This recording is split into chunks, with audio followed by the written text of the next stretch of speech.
Hey friends, welcome back to channel. I am Tanya. So this video is productive study vlog for college exam. So मैं इस vlog में अपना routine बताऊंगी जो कि मैं आज 6:50 पे उठी। उठने के बाद मैं डायरेक्टली छत पे चली गई क्योंकि सुबह का टाइम लिटरली बहुत ही प्यारा होता है और बहुत अच्छा फील होता है। एंड देन मैं नीचे आके शिव पुराण लगाई जिससे काम करने में ईजी रहेगा। तो मैं सबसे पहले अपना टेबल क्लीन की क्योंकि मेरा टेबल बहुत ही मैसी पड़ा था। एंड उसके बाद मैंने बेड क्लीन किया। बेड भी क्लीन करने में मैं थोड़ा सा पानी पी क्योंकि हाइड्रेट रहना भी बहुत ज़्यादा ज़रूरी है। उसके बाद से मैंने अपने रूम में थोड़ी सी झाड़ू लगाई। वैसे मैं अपने रूम की अपने घर की सफाई खुद ही करती हूँ।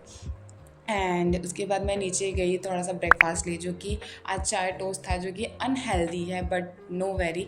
एंड मैं डायरेक्टली पढ़ने बैठ गई जो कि मुझे इनकम टैक्स ही पढ़ना था क्योंकि मेरा कल के टॉपिक थोड़े से बचे हुए थे और जो इम्पोर्टेंट टॉपिक है वो भी बचे थे जो मुझे आज कंप्लीट करने थे कैसे भी। तो आज मैं लिख के उसे लर्न कर रही थी। और क्यों लिख के इसलिए लर्न कर रही थी क्योंकि मेरे लिए थोड़ा ज़्यादा इम्पॉर्टेंट है क्योंकि मैं जो भी चीज़ पढ़ती हूँ वो जल्दी भूल जाती हूँ। ऐसी बात नहीं है मैं लिख के लर्न करी तो मेरे को याद ही रहेगा, नहीं, मैं 3-4 बार रिवाइज़ करूँगी और आज शाम को भी रिवाइज़ करूँगी।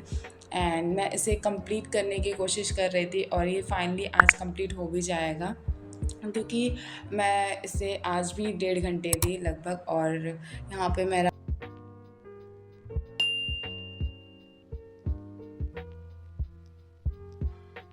एंड यहाँ पे मेरा इनकम टैक्स कंप्लीट होता है और मैं थोड़ा सा ब्रेक ली खाने का और बिना कोई टाइम वेस्ट किए मैं डायरेक्टली पढ़ने आ गई फिर से जो कि मुझे फंडामेंटल मार्केटिंग ही पढ़ना था।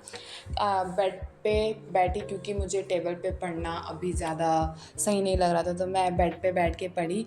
और मैं फंडामेंटल मार्केटिंग का नोट्स तो नहीं बनाई हूँ, मैं सीधे इसका एमसीक्यू ही लिख के और इसे लर्न कर रही थी क्योंकि ये है ना, अभी फंडामेंटल मार्केटिंग जैसे 80 मार्क्स का तो एमसीक्यू ही होगा और मैंने अभी 180 एमसीक्यू लिख के रखा है तो उसी मैं सोची कि चलो कंप्लीट क्यों नहीं कर लेते हैं। तो मैं वही कंप्लीट कर रही थी एंड जो जो पॉइंट जो मेन थे उसे मैंने लिख के लर्न किया और जो इम्पोर्टेंट नहीं थे वो मैंने वैसे ही लर्न कर लिया। और कम से कम मेरा आज ये भी कंप्लीट हुआ और मैं रिवाइज़ वैसे ये करूँगी शाम को। एंड देन यहाँ पे मेरा फंडामेंटल मार्केटिंग भी कंप्लीट होता है। एंड फिर मैं थोड़ा सा ब्रेक ली क्योंकि मैं बहुत ज़्यादा थक गई थी तो चाय का मैंने ब्रेक लिया, फिर बीच में मैंने म्यूज़िक बजाया एंड फिर मैं डायरेक्टली पढ़ने बैठ गई डिजिटल मार्केटिंग। तो पहले ये था ना, डिजिटल मार्केटिंग में हम लोग वाइवा वाला क्वेश्चंस मतलब पूछा जाता था, लेकिन अब शायद 2-3 सालों से इसका मतलब रिटन भी होता है और एमसीक्यू भी होता है। तो मैं सीधे इसका सिर्फ थोड़ा सा डेफिनेशंस लिखी कि मतलब इसका मतलब क्या होता है और उसके बाद मैं इसका एमसीक्यू ही लिखी। तो इसका मैं अभी सिर्फ 25 लिखी क्योंकि मैं सुबह से बहुत थक गई थी तो मैं 25 लिख के एंड मैं सोची कि अब कल लिखेंगे।